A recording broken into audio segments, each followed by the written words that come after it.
انما عايز اقول لك كلمتين يا احمد. اللي يسمح لزوجته في فيلم تقلع البتاع وتحطه في شنطتها قبل ما تخرج يبقى مش محترم. هتقولي ده تمثيل؟ هو التمثيل ده مش قدام مصورين؟ مثال المفروض. انت جاي تقف عشان ولا تشال مطيبات؟ العمليه مش ناقصه يعني. ها؟ قلعته وحطيته في شنطته يا خارجه. فين اخوة الفلاح بتاع بنها؟ فين؟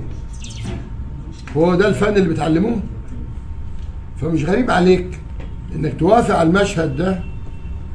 وطبعا فيلم كله بقى زنا ومحارم وخمر وكل الخرا فيه.